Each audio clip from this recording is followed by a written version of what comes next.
closer.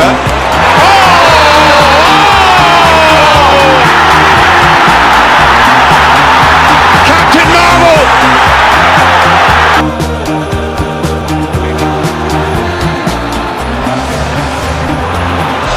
We're going to move on to Aathif. Let's run through your team now. I just want to see what the Mr. Chelsea is thinking. So you guys don't know this. He's going to pick Antonio Conte as his manager. I'm going to call it now. You guys might not know this, but Aathif was actually crying off camera for a good 2 minutes and he couldn't put multiple players in from Chelsea. Yeah, man. Yeah, I hope you can see my screen. So, I mean, it was tough. I mean, I just decided to take a pool of players and, select accordingly one from each team. And this was the 11 I could put in. But I have to give honorable mentions. In goal, of course, Ramsdale. It was Mendy and Ramsdale, but I think to Mendy, you could attribute his defenders as much as his efforts. The thing about Mendy, what makes him stand out is he doesn't switch off. But then Ramsdale in a team which he has to make saves. Mendy doesn't have to make saves every game. The difference is Mendy never switches off, but Ramsdale is always in danger. He's always alert. He's always making the saves, and that's why I gone for Ramsdale. With Leno, I don't think Arsenal would be where they are now. I mean, I think it was in bottom of the league after 3 games to Champions League places, I guess. Can we just talk about that save versus Madison? That save is one of the greatest saves I have ever seen in my life. That was amazing. Arsenal fans should feel lucky with him at the helm for another 10, 15 years, maybe. Yeah, possibly. But I think, should be displacing Pickford soon, I believe. Maybe. I think Ramsdale is an amazing player, but after Ramsdale has, come into prominence, people have been shitting on Leno a lot. I know that, his performances sometimes have not been amazing, but he's still a quality player, and perhaps if he moves to another club, he can make a really good career. I do agree with you. Arsenal think the timing is bad, but he's a world-class goalkeeper, honestly. I do agree with you that people have been shitting on Leno a lot, but I think the shitting on has been coming from last year since Emi Martinez played an amazing season. Yeah. I think it started from then. Yeah, honestly. He's just been incredibly unlucky, honestly. So, next up, I'll move on to my defense. It was down to either Dunk or Duffy, but I had to choose Ethan Pinnock because I think what he brings what we've seen throughout this season is he's type of like that those Sheffield United fullbacks, a centre back we saw a couple of seasons ago, who make their way forward, gets in the box, makes those overlapping runs, and he's really crucial to the way Brentford play, sort of like a Jason O'Connell at Sheffield United. And he pops up with goals, he pops up with assists, he's always alert, he's good at defending in the box, and he's been really impressive for a young defender. And that's why I've gone with him. Then, of course, we have Connor Cody. What I liked about Connor Cody is what Farah mentioned, I think, was there in the previous seasons as well. But what I liked from Connor Cody this season is he's changed his all-round game. He's gone from that deep-lying centre-back to now a more progressive centre-back playing in a high line. So we had, Connor playing in a low block last season. So now we're seeing him playing in a high line. So it's really impressive how he's adapted it. He doesn't let the runner go beyond him easily, despite playing in a high line. He's not well known for his pace as well. So yeah, Cody. I think that comes from his. He used to be a centre defense midfielder. He's got brilliant ball playing abilities. Which is why he can also run back. He can play a high line because, I mean, that is the nature of the game as a centre defense midfielder. So I think a lot of how he has transformed his game is because of the previous position that he's played in. So he's taken all the good attributes of being a Syrian and merged it with the good attributes of being a centre back, and he's a really good centre back. So for my Chelsea player, I had 3 options, in which was Rudiger, James, and Chilwell, and it was kind of tough. But the reason why and Edouard Mendy, and Edward Mendy. But the reason why I've gone with Rudiger is Rudiger's played every game except the Brentford game, whereas James and Chilwell has started, I think, just half the games, and that makes you wonder to what a great extent both James and Chilwell can perform if they keep up these levels, because they've both been amazing. I think Chilwell has scored 4 games in a row. James, 4 goals, 5 assists. Makes you wonder how much more the season is to go and how much more we can see from them. But then Rudiger, I think what's so good about Rudiger is he brings up this energy to this Chelsea team, where when the going gets tough, he just takes the ball, runs. He gives you this heart attack sometimes, because he just takes the ball up from here and he just runs all the way there with the ball, and he never gives it back. He's such a good ball carrier, and those runs he makes brings a lot of spirit into the team. He gets the crowd going, especially at Stamford Bridge. And he's just the heart of a defense. He runs everything for Chelsea. He's incredible. And that fight he brings, that aggressiveness, we don't see a lot of Premier League centre backs like that in the Every modern single day. week. Yeah, where in a world where Ruben Diaz and Van Dijk are so calm and composed, Rudiger is just this aggressive centre back. You love to watch those centre backs. We haven't seen those in a long time, and Tuchel has rejuvenated him really. And for a Man City player, I go with Cancello at left wing back. It was down to Cancello and Bernardo Silva. I think Bernardo Silva has been brilliant. What I like about him is his work off the ball just as much as how lovely he is on the ball. But I had to take Cancello because, Cancello, just the last few games, really, not only the Premier League, whether it be Champions League or the Premier League, his goals, assists, the way he cuts inside, not only his familiar position, he's playing a left back, he cuts inside, puts those balls into the box, and he's been really effective in that left flank. And for right wing back, I had to choose a Liverpool player, which we have all took Salah. Otherwise, it could have been Trent Alexander-Arnold. But I think the standard of performance as this young man has been putting in throughout the season, Tino Livramento, he turned 19 just 2 or 3 days back. He's just 18, and Southampton got him £5 million. And to nail that starting right back position ahead of Kyle Walker-Peters and Ian Valery, who have been playing in the last 2 or 3 seasons, he's just been phenomenal. He's looked fantastic for Southampton. He's bowling down that wing. He's got a brilliant all-round game, whether it's defending, taking the ball up all the way forward, whether it's one-on-one defending, whether it's getting a goal or an assist. He's been just absolutely brilliant. He's been this fantastic energy.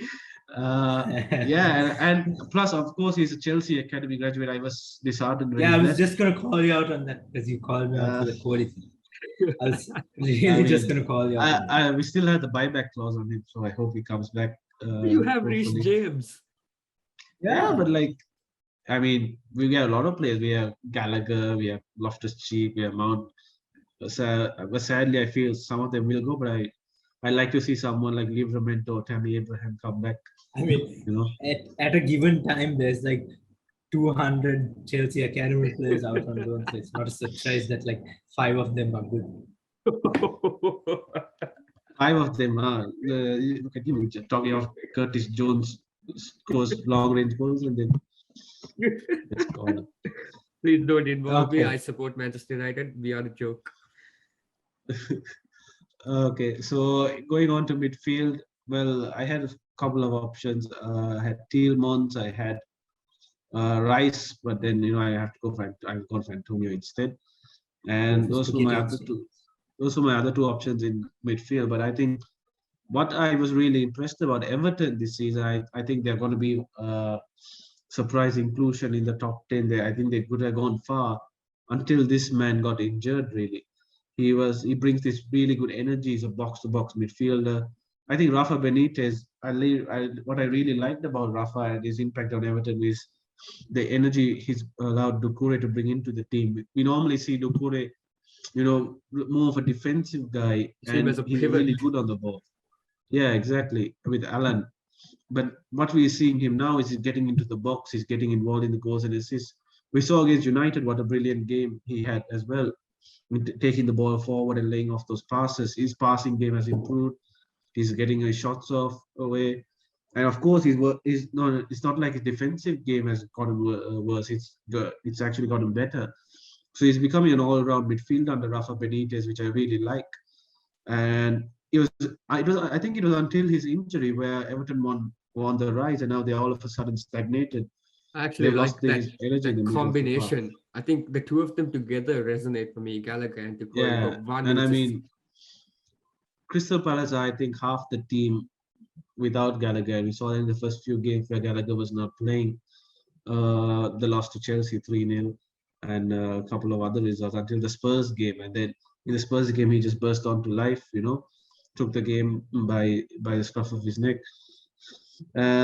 It's been what I like about Gallagher is this energy he brings in, just like Doucouré, his all-round game, whether it's going back for the ball. He just never stops running. He's like he's like the English Conte, I'd say. And I think if Conte was to leave one day, he'd be the ideal man to come in terms of that work rate, that the man who takes the ball from your own half and then takes it up forward and lays off the passes. I think he can do that Conte role brilliantly for Chelsea in the future. And he's linked up with better in terms of his offensive style. I think he could do more. He ideally could be competing with Mount for a first team place next year if they give him the chance. Yeah, I mean, it's interesting you say Mount because it's not just Mount. I think you got Loftus-Cheek, you got Billy Gilmore, you got Gallagher, you got Mount. Come on, are we still on the Billy Gilmore hype train? Are we still on that hype train with Billy Gilmore? I mean, it wasn't the right move to go to Norwich. It should have been a different club. But I think, I mean, look what he did to England in that game at Wembley. It's one game. It's not just one game. It is. I think he doesn't have what it takes. I think he doesn't have what it takes. Really, he busted your midfield in that FA Cup game. Don't you remember? Remember that Megon Fabinho? Just one game, but in the long term, get off the Billy Gilmore hype train. Okay, then in the long term, I don't think Gallagher. Yeah, so that's it about Gallagher. And I've gone with Rafinha because the thing about Rafinha is without a focal centre forward in Patrick Bamford, was so keen, who is so keen, who's so important for Leeds' style of play, who links up with the midfield and the attackers. Rafinha has been the shining light. We saw that in the last few games. Whether it's taking the free kicks, whether it's creating chances, he's still doing that without Bamford and with a out of form Jack Harrison and no one on the other wing. Practically everything is coming through him, and the way he's kept that lead side outside the relegation places amazes me. And plus the international break, he's been going to Brazil, coming back and still performing at a really high level. So I think Rafinha deserves a place out there, especially since we're going with the one-player policy. Salah is Salah. I mean, I don't need to explain on that. I feel best player in the world right now, alongside I think Lewandowski and Antonio. Antonio is just something else. Shout out to Miguel Antonio for having the greatest celebrations in Premier League history. Yeah, and I mean, I can't have him because I have him in like 3 or 4 of my FPL drafts and my classic team, and he doesn't disappoint.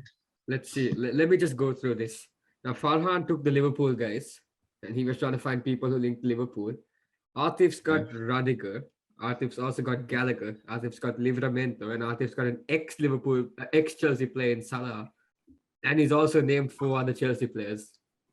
He is more biased than me. I think I'm not biased. I just Are you going to be the only one who does not represent my favorite team here? Well, I mean, your favorite team has to be a little representable. Okay. It's not like your team's like off the charts. Right, I may have jumped out a bit. I'm sorry. Okay. So honorable mentions, as you can see, Mendy, James, Timon, Vardy. I really don't want your honorable mentions. I want to know which manager you're going to be running with. Ole? Jesus. No. It's Thomas Tuchel, of course. I mean, yes, a lot of managers would have slacked off after a Champions League win, especially at a club like Chelsea, where the mentality is something which is very volatile of the players. But the players have really bought into him. Well, what you could see with Thomas Tuchel is he would he would take off Mount at halftime, and Mount wouldn't be disheartened. No matter how big the game was, if you saw the Tottenham game, he took off Mount, he put Mount back on in the next game, and Mount still gave 100% for Thomas Tuchel. And that's what I like about him. He manages his team really well, and he still no matter what player you put in there, it's still a team no other team in the Premier League would want to play against. I think. I mean, first in the table Chelsea's speaks for itself. Yeah, I mean, what is it? 3 or 4 goals conceded. You don't want to play against that team. Brilliant team. So yeah, that's my team, and my manager is Thomas Tuchel. So now I guess we are off to Dwayne. In the next episode of 3 at the Back, Dwayne will show his team of the season so far. 1000th game in charge, and he was such a humble captain. It's incredible. I hope he comes to United. I hope so. He's a Chelsea. I hope he does.